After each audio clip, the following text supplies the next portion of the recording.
예, 안녕하세요. 방금 소개받은 장주호입니다. 저는 이제 서울과학종합대학원에서 AI를 가르치고 있는데요. 사실은 저는 아직도 좀 제가 교수라는 직함을 불리는 게 좀 어색합니다.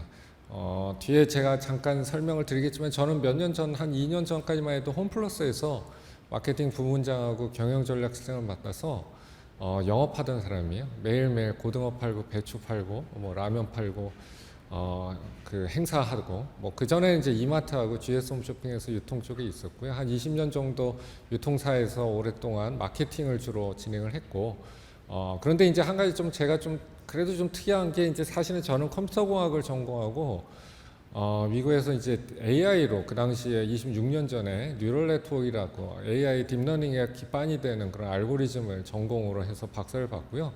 한국에 돌아와서는 컨설팅 회사에 좀 컨설팅 펌에 뭐 있다가 어떻게 우연한 기회에 이마트에 조인하면서 유통사하고 어떻게 보면은 인연을 같이 하게 돼서 계속 같이 해오고 있었습니다. 그러다가 2년 전쯤에 이제 솔직히 말해서 홈플러스에 계속 있고 싶었는데요. 너무 힘들었어요. 너무 매출이 떨어져가지고 그냥 주주사가 그냥 저를 죽이려고 그러고 제가 이제 영업 총괄을 하다 보니까 뭐 매일매일 매출이 이제 제 책임이다 보니까 진짜 제가 하루 종일 욕만 하고 있더라고요. 아침 출근하면서부터 욕해서 퇴근 때까지 욕만 하는 게 제 일이 돼 버려가지고 이렇게 살다 죽겠다 해가지고 이제 AI로 제가 뭔가 새롭게 이제 좀 해보고자 어떻게 감사하게도 대학교에 자리가 나서 지금은 이제 주로 이제 AI하고 빅데이터를 가리키기도 하면서 사실은 제가 뭐 해본 게 유통이어서 유통업에 있어서 AI를 어떻게 활용하고 정말 고객에게 가장 가깝게 접점에 있는 인더스트리가 유통업이잖아요. 많은 걸 할 수 있겠다 해서 나름대로 많은 연구를 하고 있고 또 준비를 하고 있습니다. 오늘 제가 좀 생각하고 있는 부분을 간략하게 좀 공유하려고 해요. 여러분들 AI라는 용어들은 뭐 10년 전부터 많이 10년 전에 10년은 아니 8년 전인가? 그 2016년도에 알파고가 바둑 사건이 있었잖아요. 여러분들 이제 AI에 대해서는 많이는 들어보셨는데 사실은 뭐 피부에 와닿지는 않고 알파고가 바둑을 이세돌로 이겼구나. 그게 뭐 나하고 무슨 상관이지. 그런데 이제 조금씩 AI에 대해서 이제 얘기를 좀 들으시면서 그러다가 이제 올해 초에 갑자기 챗GPT라는 것 때문에 아직도 여기에 한 300, 200여 분 계신 것 같은데 챗GPT를 한번 들어가서 자기가 핸즈온으로 해서 많은 것들을 한번 트라이도 해보신 분들도 계시고 아니면 그냥 신문이라든가 이런 데서 한번 챗GPT라는 게 뭐 잘 되나 보다 뭐 이 정도가 계신 분들도 아직도 한 반반 정도 되실 것 같은데 실제로 그래도 피부에 와닿고 AI를 가지고 어떻게 뭔가를 해볼 거다라는 그리고 해봐야 되겠다는 결심을 굳힌 분들도 많이 있으실 거예요. 근데 그러면 여태까지 AI하고 올해 초에 갑자기 챗GPT하고 갑자기 막 요즘에 난리 난 거하고 뭐가 차이가 나지? 요거를 이제 사람들이 많은 분들이 이렇게 좀 헷갈리는 부분도 있고 이해도가 좀 떨어지는 분이 계셨어요. 제가 어떤 면에서는 제가 좀 한번 구분을 해봤어요. AI는 판별 AI라는 부분, 약간 용어가 좀 어색하긴 한데 판별 AI와 생성 AI로 이제는 구분이 됩니다. 사실은 생성 AI라는 것이 한 2, 3년 전부터 막 활성화되기 전에는 discriminative AI라고 해서 사람의 어떤 판단, 인지, 눈으로 뭐 보고 그 다음에 귀로 듣고 언어를 이해하고 뭐 여러 가지 사람이 오감으로 사람 어떤 환경이라든가 데이터를 이해하는 거를 컴퓨터로 모방을 하고 그걸 인식하는 부분 그리고 사람이 뭔가 논리적으로 판단을 해서 예를 들면 알파고가 바둑을 두는 것처럼 어떤 논리적인 사람의 지능을 어떤 면에서는 딥러닝으로 학습을 시켜서 그거를 따라하게 만드는 거를 이제 판별 AI라고 판단을 한다라는 의미예요. 그게 여태까지 AI의 대부분의 프로그램 알고리즘이었고 여러분들이 접하는 거였는데 갑자기 이제 올해부터 생성 AI, 제너레이티브 AI라는 거는 크리에이티브, 뭐 어떤 걸 새롭게 그림을 그려내고 챗GPT가 갑자기 그냥 소설을 지어보고 음악을 작곡을 하고 뭐 여러 가지 어떤 새로운 것들을 만들어내는 것을 AI가 대신한다. 그러니까 이제는 바야흐로 인간의 모든 지능을 대신하는 인공지능 완성체가 이제 본격화됐다. 사람의 지능이라는 게 두 가지로 나뉘잖아요. 어떤 판단을 하고 뭔가를 인지를 하는 논리적인 어떤 지능이 있고, 그다음에 뭐 새로운 거를 만들어내고 뭐 노래를 뭔가 지어내고 그림을 그리는 크리에이티브한 창조적인 지능 이 두 가지가 이제는 완성체, 완성됐다라고 표현할 수는 없지만 이제는 우리한테 양쪽에 어떤 기능으로 AI가 훅 하고 다가온 거죠. 여태까지 이제 저처럼 AI를 아는 뭐 사람들은 제가 이마트나 홈플러스에 있을 때도 AI를 활용을 했어요. 수요 예측이라든가 아니면은 마케팅에서 판매 예측이라든가 이런 거에 이제 일부 AI 로직을 써서 머신러닝 알고리즘을 써서 처음 홈플러스 있을 때도 활용을 했었는데 그거는 사실은 눈에 드러나지는 않죠. 뒷단에서 이제 돌아가는 거니까. 그런데 이제는 이 판별 AI와 생성 AI 양쪽이 여러분들에게 이제는 새로운 세상을 열어줬다. 이걸 이제 인식하시면 좋을 것 같아요. 그래서 그러면 이제 생성 AI라는 것을 여러분들이 챗GPT 중심으로 많이 들으셨는데 챗GPT는 그야말로 빙산의 일각이에요. 생성 AI는 제가 뭐라고 그랬죠? 언어, 그러니까 말하는 것도 이제 막 말쟁이가 뭐 말도 하고 글도 쓰고 이런 것도 있지만 사실은 그림을 그리는 화가도 어떤 크리에이티브하고 창조의 영역이고 그 다음에 이제 영상, 어떤 영상을 만들어내고 뭐 이러한 것. 그 다음에 이제 음성을 목소리를 변주해내고 아니면은 어떤 새로운 음성을 뭐 아나운서 같은 것의 말을 만들어내고 그 다음에 이제 음악 작곡을 하는 이러한 생성 모델이 나머지도 이제 생성 모델들이 많이 있어요. 그런데 크게 한 5가지 정도로 구분이 된다고 저는 생각을 해요. 그래서 크게 언어, 이미지, 영상, 음성, 음악 생성 모델 AI가 이제 있는 거죠.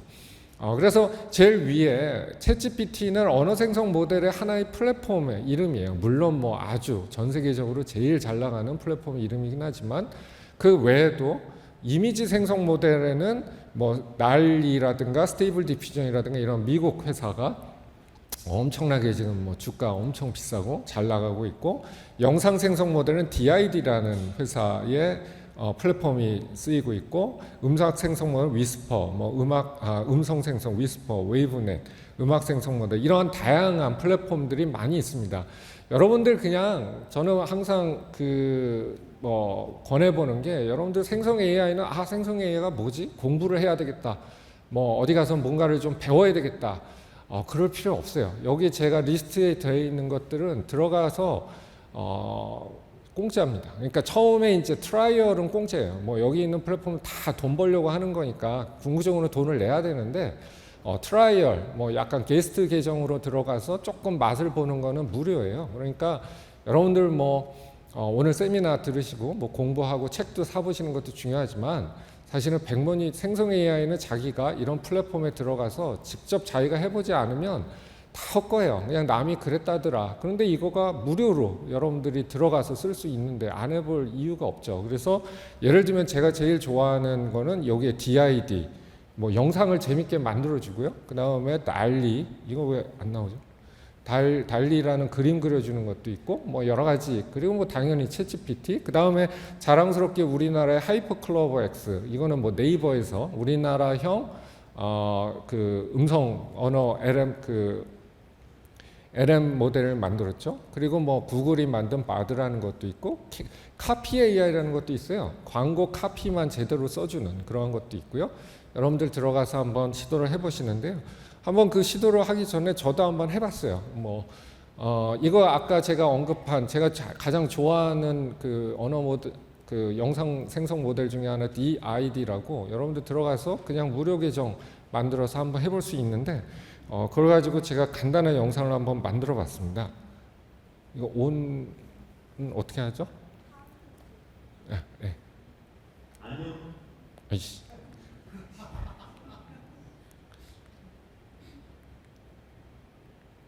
안녕하세요.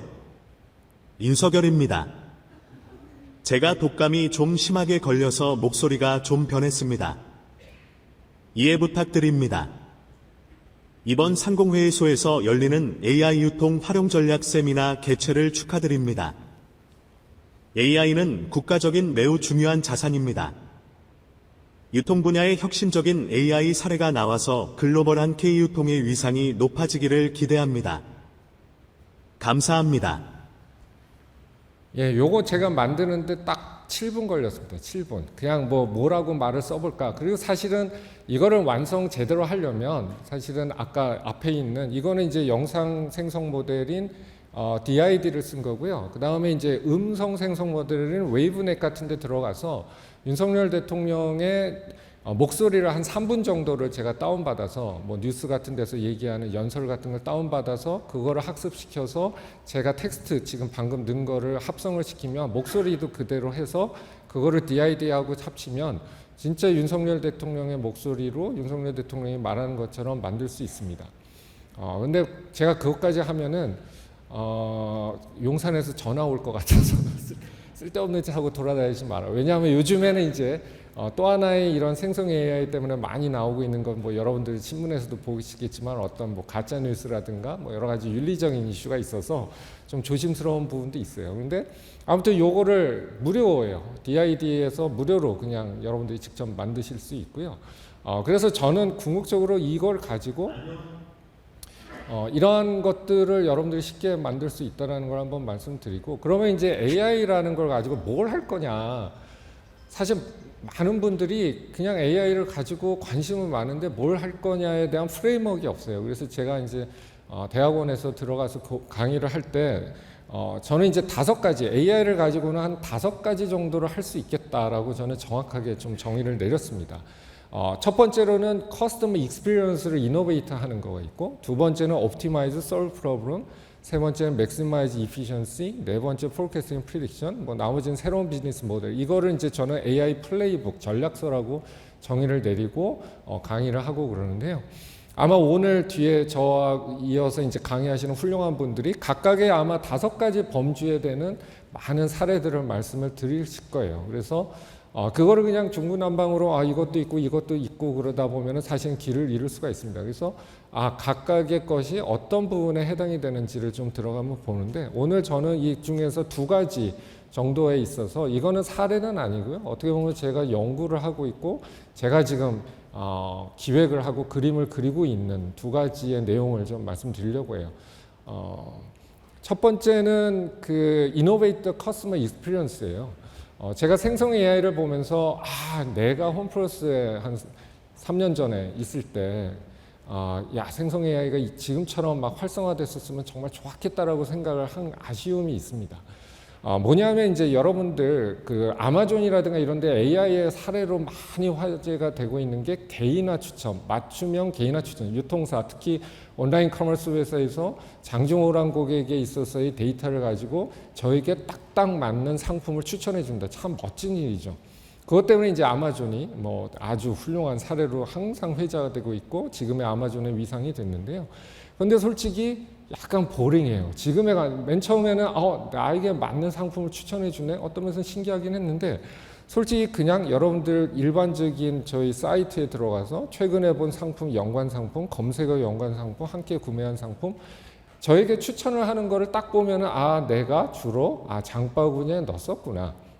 그러면 내가 관심이 있어서 뭐 검색을 좀 했구나. 이런 맥락을 좀 이해하는데, 어떤 면에서는 이걸 나한테 왜 추천하지? 맥락이 없는 경우도 많이 있어요. 사실은 어떤 면에서는 뒷단의 AI의 알고리즘은 나름대로 빅데이터를 가지고 장중호라는 사람에게 이 11월 달에 추운 겨울날에는 뭐를 추천하면 좋겠다라는 로직이 훌륭하게 돌아가서 추천을 하는데, 그냥 갑자기 여기에 있는 그냥 리스트처럼 재미없게 그냥 이렇게 딱 뜨니까 재미가 없죠. 이걸 왜 나한테 왜 추천하는 거야?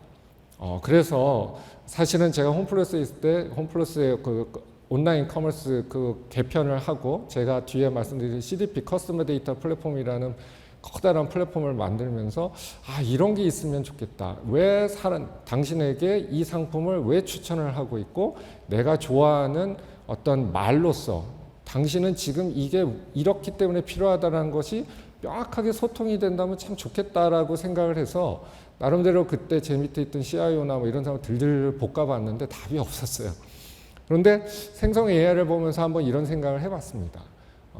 간단하게 이제 저게 저희의 그 앱이라고 보면, 은혜 어머님, 민호예요. 10월에 사신 하이면 드시니까 힘이 나시죠? 추운 가을엔 더더욱 조심하시고 독감 주사 꼭 맞으세요. 이번에 새로 나온 하이면 플러스도 챙겨 드세요. 오메가3가 더욱 많아졌대요. 장민호가 이렇게 갑자기 웹사이트에 툭 하고 나와가지고 어머니 뭐 뭐 장민호가 뭐 이명호까지는 아니지만 뭐 할머니들에게 상당히 인기가 많은데 하이미용 광고 하잖아요. 그 하면 하나 사주세요. 그럼 나 같아도 살 것 같아요. 그리고 왜 당신에게 이거를 추천하는지를 내가 듣기 좋은 언어로 내가 선호하는 모델이 얘기를 해준다면 얼마나 좋을까라는 생각을 해봤고요. 어제 드신 동파육 어떠셨나요? 오늘은 추운 가을날 목난 탕수육이 제격입니다. 새롭게 출시된 매운 탕수육 추천합니다. 네, 그리고 마지막으로 예위 아버님, 수능 앞둔 예위에게는 지금 미네랄이 필요합니다. 오늘 저녁 센트륨을 꼭 챙겨주세요. 예, 오은영 박사가 예위, 저희 아들 이름이 예위인데 수능 앞두고 미네랄을 먹여라. 그러면 나 같아도 먹을 것 같아요. 왜냐하면 맥락이 있잖아요. 그냥 갑자기 나한테 그냥 미네랄을 하나 딱 떴다. 그러면 뭐 그냥 그런가 보다 하는데 그냥 그거를 파고들어서 우리 아들이 수능인데 미네랄을 먹어야 되는데 그 얘기를 오은영 박사가 해준다. 그런데 이제 여태까지는 이런 부분들에 있어서가 사실은 쉽지 않았어요. 그런데 이제는 제가 저 CDP, 커스터머 데이터 플랫폼이라는 걸 홈플러스에 있을 때 구축을 해서 그야말로 이러한 스토리를 만들어낼 수 있는 고객에 있어서의 모든 빅데이터는 플랫폼 안에 다 갖춰져 있고 그 다음에 이 사람에게 장종호에게 어떤 순간에 어떤 메시지로 어떤 거를 제안해야 되는지에 대한 것들에 대해 데이터는 다 잡혀 있습니다. 그런데 이제 이거를 언어 생성 모델로 넣어가지고 말로 설명을 해줘야 되잖아요. 그냥 뭐 리스트 하나 띡 띄워주는 게 아니라 말로 설명을 해줘야 되잖아요. 그거는 언어 생성 모델이 필요해요. 아까처럼 예위 어머니, 예위 아버지 수능입니다. 예위에게 미네랄 주는 장민호가 뭐 하이면 잘 두고 계세요. 뭐 아니면은 이연복 셰프처럼 제가 엊그저께 동파육을 주문했어요. 어제 드신 동파육은 맛있었나요? 뭐 이런 것들은 이제 언어 생성 모델을 통해서 충분히 텍스트를 만들어내고 그거를 이제 영상 생성 모델로 연결을 해서 자기가 좋아하는. 그래서 제가 보기에는 이거를 뭐 사실은 뭐 저작권이라든가 개인 초상권이 있기 때문에 이거를 함부로 할 수는 없지만 예를 들면은 풀무원의 모델이 예를 들면은 뭐 장민호다. 아니면 각각의 브랜드 제조사들의 광고 모델들이 있잖아요. 이 사람들하고 초상권 계약을 해서 각각의 브랜드 제조사들이 자기의 그 모델에게 그런 것까지도 물론 뭐 돈을 더 지불해야 되겠지만 한다면 제가 보기에는 이거는 우리의 그 앱이라든가 이커머스 사이트를 훨씬 더 다이내믹하고 훨씬 더 마케팅 측면에 있어서의 효율을 높일 수 있을 거라고 생각합니다. 사실 제가 홈플러스의 마케팅 부문장으로 있을 때 어느 회사가 이런 거를 들고 와서 저에게 제안을 했으면 비싸면 못 쓰겠지만 5억 한도 내에서는 쓸 것 같아요. 10억 정도, 제가 뭐 사실은 조금 사장한테 한 소리 들을 것 같고 5억 정도면 저는 바로 그냥 제 손에서 결제해서 할 것 같습니다. 그래서 요즘에 제가 이거를 고민을 하고 있습니다. 그런데 사실은 밑그림은 다 나와 있어요. 두 번째 사례는 이제 그 아까 말한 그 크리에이티브 뉴 비즈니스 모델인데요. 사실은 이게 이제 두 번째가 제가 제일 고민하고 있는 상황입니다. 뭐냐 하면 AI를 통해서 유통을 혁신한다라고 하면 뒤에 많은 분들이 그 좋은 얘기들을 많이 하시겠지만 어떤 면에서는 약간의 개선, 약간의 혁신, 뭐 약간의 효율을 높이고 뭐 이런 거지만 사실은 AI는 그런 레벨이 아닙니다. 파괴적인 혁신, 우리가 여태까지 100년, 200년 아니면 뭐 1000년간 해왔던 유통이라는 비즈니스가 제가 보기에는 지금은 워킹하지 않다고 봐요. 이거를 AI가 어떤 면에서는 여러분들 아마존이 뭐 아마존고라고 무인 유통 매장을 미국에서 열었던 걸 아시겠지만 사실은 뭐 여러 가지 비용이라든가 이런 것 때문에 아직 활성화되고 있지 않지만 저는 100% 5년, 10년 뒤에는 활성화될 거라고 확신합니다. 왜냐하면 사람이 없어요. 여러분들 뭐 뉴스만 보시면 항상 나오잖아요. 일할 사람이 없다. 뭐 할 사람이 없다. 그다음에 인건비도 너무 비싸지고. 그래서 저는 앞으로 이 유통업의 개념을 흔드는 파괴적인 혁신 정도가 있어야 어떤 면에서 AI가 실제적으로 혁신을 했다라고 말할 수 있다라고 생각하고 그거를 이제 저는 D2C, 다이렉트 컨슈머의 유통 혁명이 저는 일어날 거라고 생각합니다. 사실은 제가 이제 아까 서두에서 말씀드린 유통사에서 한 20년 일해보니까 정말 피곤했어요. 정말 죽을 것 같았어요. 마지막에 막판에 홈플러스에서 결국엔 손 들고 나올 때 정말 해도 안 되더라고요. 매일 아침에 출근하면 전년 대비 역신장 15%, 전년 대비 역신장 20%. 그때는 한참 또 코로나, 지금은 이제 조금 상황이 개선이 됐는데 하필이면 제가 또 영업에 총대를 메고 있을 때 코로나가 터져가지고 코로나 때문에 매일 역신장 20%, 역신장 20% 이런 홈플러스나 이마트 같은 대기업에서 전년 대비 매출이 역신장 10%가 넘어가면 이거는 기업이 존재할 수가 없어요. 그렇다고 역신장이 매출이 역신장됐다고 직원들 모아놓고 매출이 역신장됐으니 임금을 10% 깎겠다, 양해해 주세요. 말도 안 되죠. 오히려 임금은 또 10% 올려줘야 돼요. 왜냐하면 최저임금을 또 나라에서 올렸잖아요. 매출은 마이너스 역신장 20%인데 최저임금이 올라가서 최저임금은 또 10% 올려줘야 돼요. 전 죽을 것 같다는 생각이 들어서. 그런데 저는 이제 궁극적으로 이게 이 메커니즘이 계속 갈까? 여러분들 지금 보세요. 결국엔 유통의 본질은 소비자하고 제조사를 만나게 해주는 접점이에요. 중간자적인 유통이 이제는 워킹하지 않습니다. 전통적인 오프라인 중심으로 하는 유통사들 중에 지금 흑자 내고 있는 회사가 거의 없어요. 뭐 이마트도 이제는 뭐 여러분들 뉴스에서 보셔서 제가 몸담고 있던, 제가 정말 사랑했던 친정 같은 회사지만은 제가 한참 마케팅 임원으로 있을 때, 상무로 있을 때 영업이익이 8천억이었어요. 아마 올해 1,000억도 안 될 거예요. 1,000억, 2,000억 될라나? 8천억이 날라가요.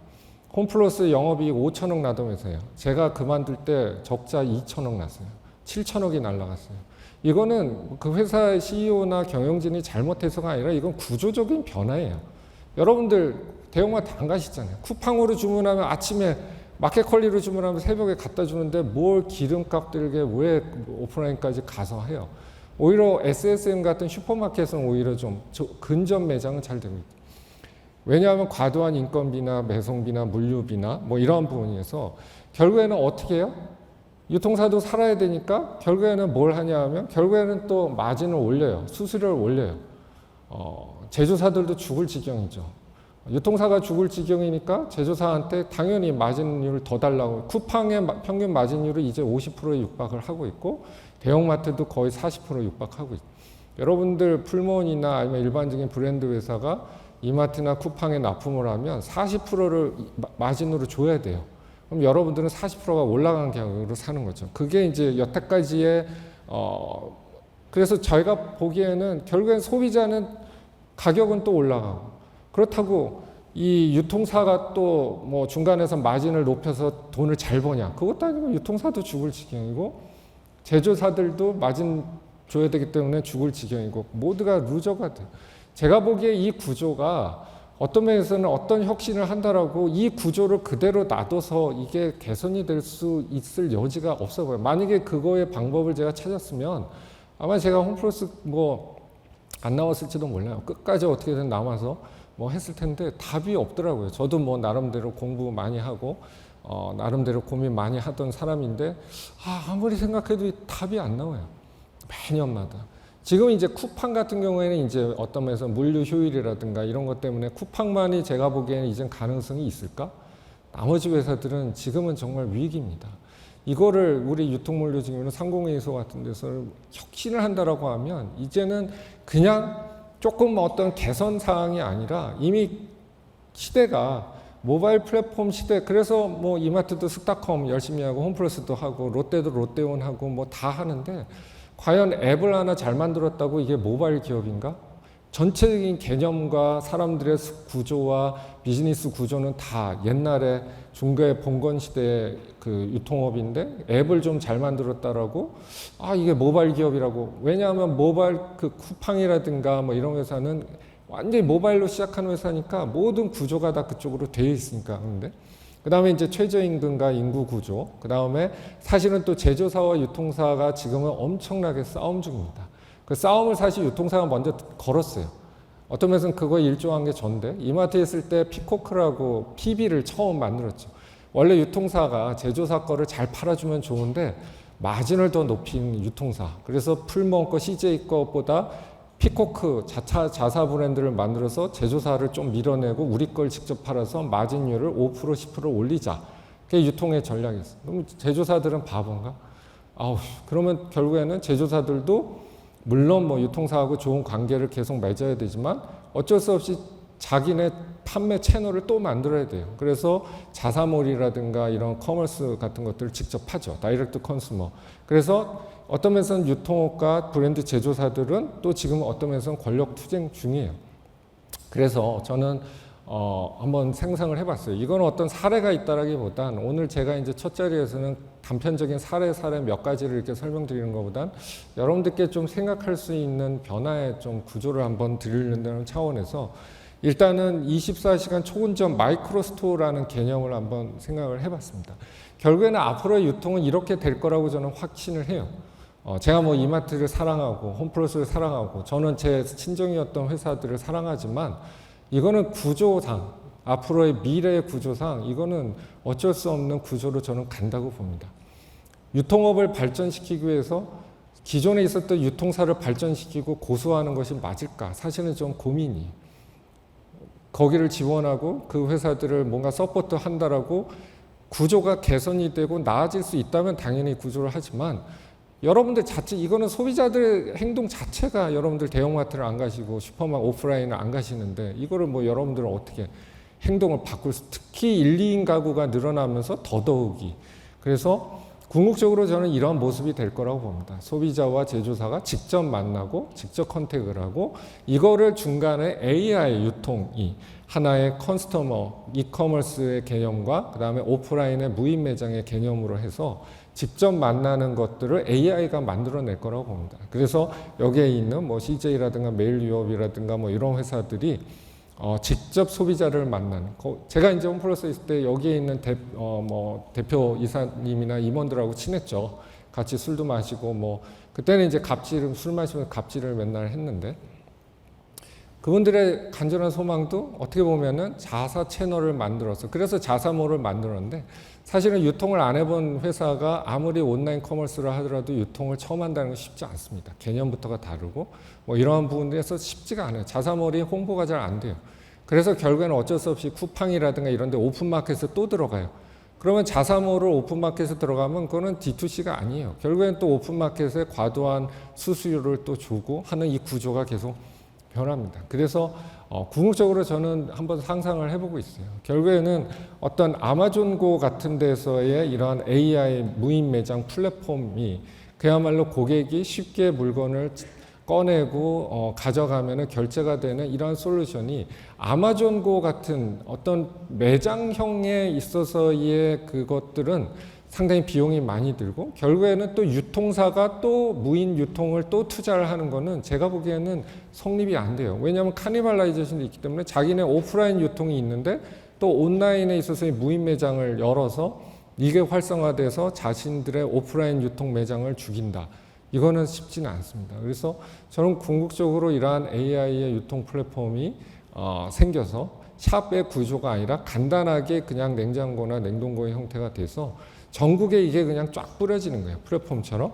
그래서 직접 이러한 제조사들이 만나서 뭐 어떤 형태가 된다면 이런 형태가 되겠죠.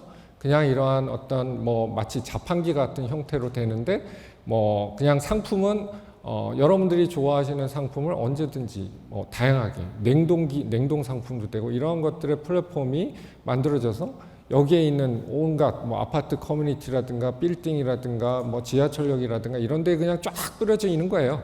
쫙 뿌려져 있고 여러분들이 지나가다가 풀무원에서 이런 게 새로 나왔구나. 아니면은 디지털 네이티브 브랜드 회사에서 뭐 이런 게 새로 나왔구나. 그래서 거기서 그냥 구매를 하고 이런 것들이 한두 번씩 되다 보면 이제 제조사들은 이것과 그 다음에 온라인의 자사몰이 시너지가 나기 시작하죠. 이거를 운영을 하면서 어떤 회원을 앱이라든가 이런 앱 같은 거를 회원화를 해서 하면은 직접 뭐 어떤 포인트를 드린다든가 뭐 이런 걸 통해서 하면은 제조사들이 직접 이제 고객을 만날 수 있는 무인 유통 플랫폼이 이제 생기는 거죠. 이거는 이제 저의 어떤 면에서는 꿈입니다. 이게 뭐 아직 현실화됐다라는 건 아니고요. 저는 궁극적으로 이러한 시대가 올 거라고 생각을 하고 이거를 이제 연구를 하고 준비를 하고 있는데요. 궁극적으로 저는 그렇게 생각을 해요. 그러니까 뭐 시간이 이제 많이 갔는데 이러한 것들이 되면 궁극적으로 아까 같은 앱을 깔아서 진행이 되면 저는 이제 마케팅이 이런 형태로 갈 거라고 봅니다. 가장 어려운 게 풀무원이라든가 CJ 대표님이나 뭐 거기에 부사장님하고 친하니까 지금도 뭐 가끔 만나서 소주도 하고 그러는데 뭐냐 하면은 정말 상품이 다양하대요. 여러분들 예를 들면 풀무원, 비비고, 육개장, 육개장만 있는 게 아니라 소고기, 묵국도 있고, 청국장도 있고, 뭐도 있고, 순두부도 있고, 뭐도 있고. 근데 이제 점점 그런 HMI나 가정간편식으로 상품이 변해가면서 상품 종류가 너무 많아져. 그러면 실제적으로 제조사들은 기획 생산이라든가 이런 거의 효율이 너무너무 떨어집니다. 그래서 만약에 이러한 무인 매장의 플랫폼이 반포 레미안 아파트에 들어가 있다. 그러면 이제 거기에 반포에 사는 그 고객들은 그냥 뭐 퇴근하고 집에 들어가는 시간에 그냥 물건 꺼내가면 되는 거예요. 이거를 어떤 풀무원에서 뭐 예를 들면 기획 생산하고 이거를 반포 레미안에 있는 2000세대 고객을 위해서 상품을 해서 1000개 상품을 기획 발주를 해서 이와 같이 푸시 메일을 보내서 끌어들일 수 있다라고 한다면 여태까지의 우리의 유통 개념, 제가 이마트와 홈플러스에서는 그냥 풀무원에서 생산을 해서 잘 팔아달라고 이마트의 매장에다가 진열을 해놓는 것부터 시작하는 거기에서 발생하는 안 팔리는 재고와 그 다음에 특히 이러한 HMR 같은 경우에는 어떤 면에서 약간 유통기한이라든가 이런 거가 짧기 때문에 폐기가 이루어지고 이런 거로 인하여 효율이 낮아지고 비용이 올라가는 구조를 해결을 할 수 있지 않을까 생각을 합니다. 그래서 제가 너무 레디컬한 얘기를 좀 많이 했는데요. 제가 생각건데 그래도 오늘 첫 시간을 제가 그래도 예전에 이마트에 있었지만은 대학 교수로서 좀 말씀을 드린다고 하면